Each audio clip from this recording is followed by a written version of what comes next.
पाकिस्तान की और ख़ास तौर पर पंजाब की आवाम ने ये साबित किया है कि पंजाब की आवाम को इंतशार, फसाद, लड़ाई मार कुटाई का एजेंडा नहीं चाहिए। उसको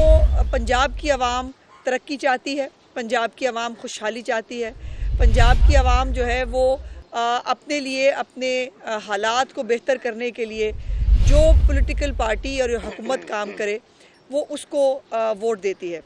लेकिन मज़े की बात यह है कि जब हम जीते तो नए फिनोमिने आए और कहा गया कि वो देखिए ना जी, ज़िमनी इंतखाबात तो तमाम जो हुकूमतें होती हैं वो जीत जाती हैं।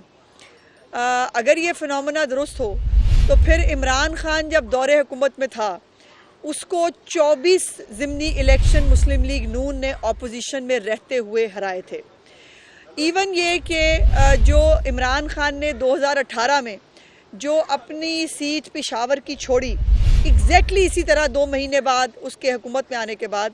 इलेक्शन हुआ और वो बाय इलेक्शन जो है उसके अंदर इमरान खान वो सीट हार गया था। कल रात को पाकिस्तान में और बिलखसूस पंजाब में जो इलेक्शन रिज़ल्ट्स आए हैं उसमें ये कहना कि जी हुकूमतें जीत जाती हैं, ये फिनोमेना इसलिए दुरुस्त साबित नहीं हुआ, जैसे मैंने बताया कि माजी के अंदर ये सब हो चुका है। बल्कि हमजा शहबाज शरीफ साहब की जब हुकूमत थी हम अपने बाई इलेक्शंस उस वक़्त हारे थे। कल के इलेक्शन में ऐसा नया क्या था, कल के इलेक्शन में ऐसा ख़ास क्या था कि जिसके अंदर ये तमाम जो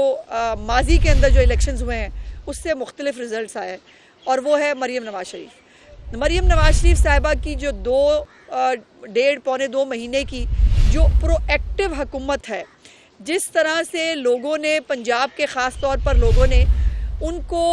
हस्पतालों के अंदर, उनको अपनी रोटी सस्ती करने के लिए तंदूरों के ऊपर, उनको बाज़ारों के अंदर, उनको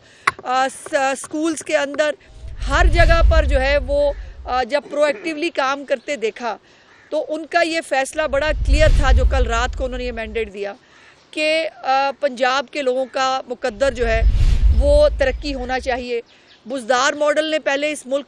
सूबे को बहुत नुकसान पहुंचाया है, और जो ये तब्दीली का घुन है इसने पंजाब को जिस तरह से करप्शन के ज़रिए, जिस तरह से नाकामी और नाअहली के ज़रिए जो तकलीफ़ें पहुंचाई, उसके बाद मरीम नवाज़ शरीफ साहिबा का ये जो 1.5-2 महीने की सिर्फ हुकूमत है वो एक ताज़ा हवा का झोंका था।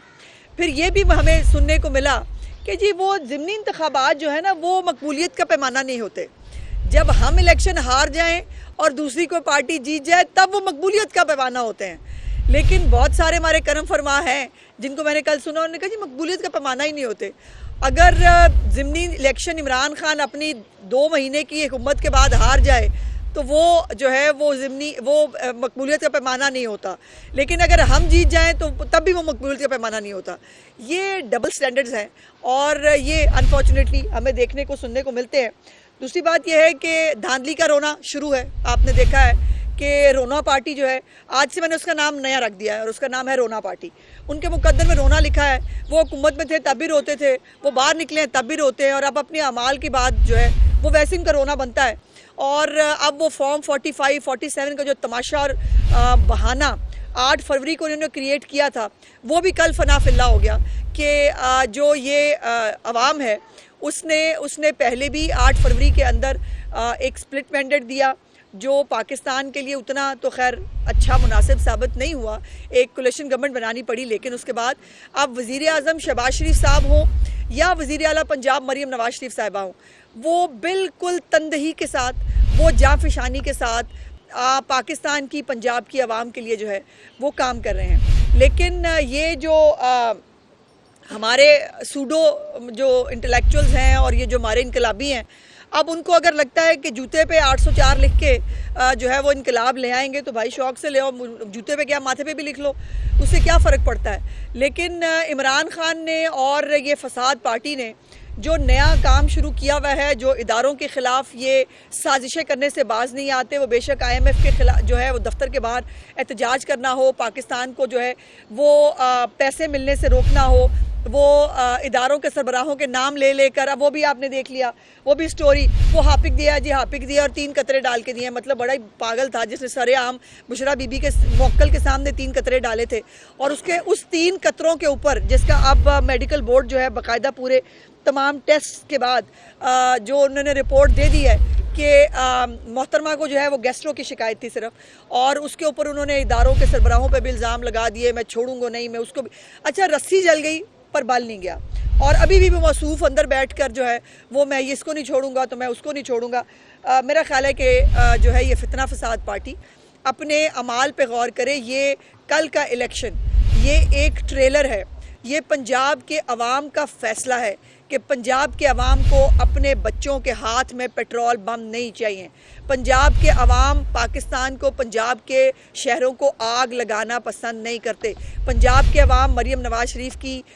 जो परफॉर्मेंस है, जिसके ऊपर वो एयर एम्बुलेंस है, वो निगहबान रमज़ान पैकेज है, वो फ्री बाइक्स हैं। हमारे बच्चों के पास फ्री बाइक्स होनी चाहिए, हमारे बच्चों के पास लैपटॉप्स होने चाहिए, और ये पंजाब का फ़ैसला है। और अगर अभी भी ये अपना किबला दुरुस्त नहीं करते तो अभी तो मरीम नवाज शरीफ साहब को आए हुए 2 महीने जो है वो अभी नहीं हुए हैं,